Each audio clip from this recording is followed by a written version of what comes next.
Everyone. दरवेळी साबुदाण्याची खिचडी खाऊन फार कंटाळा आलाय.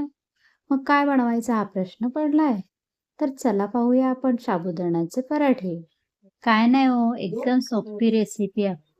आपण दरवेळी शाबू भिजवते तशी शाबू भिजवून घ्यायची. म्हणजे एका बाउलमध्ये 1 कप शाबू घेऊन ते स्वच्छ धुवून ते पाण्यात भिजत घालून रात्रभर ठेवायचं.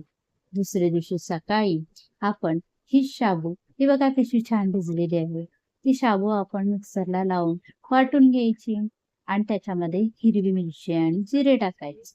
त्याचबरोबर शेंगदाणेही वाटून घ्यायचे आणि हे दोन्ही वाटण आता मिक्स करून घ्यायचं. त्याबरोबर हा उकडलेला बटाटा त्याच्यामध्ये मिक्स करून घ्यायचा आहे. त्याच्यामध्ये 1 चमचा मीठ घालायचं आहे आणि हा शेंगदाण्याचा कूट सुद्धा घालायचा आहे. चला तर मग आता आपण इथं छानपैकी गोळा बनवून घेऊया. मस्त.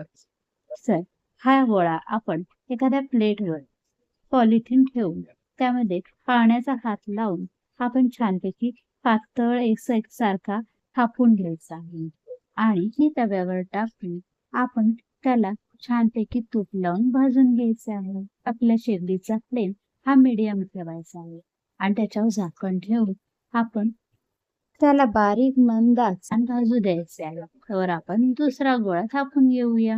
हे पहा किती पातळ एकसारखे सर्व थापून घेतलेले आहे आणि हे पहा दोन्ही साईडनं क्रिस्पी होईस्तोपर्यंत छान भाजून घ्यायचं आहे.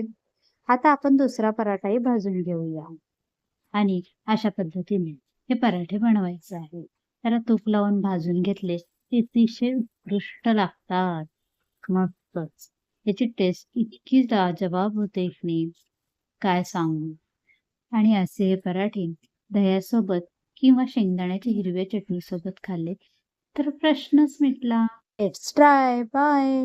माझी ही रेसिपी कशी वाटली हे कमेंटमध्ये नक्की सांगा. Like and share.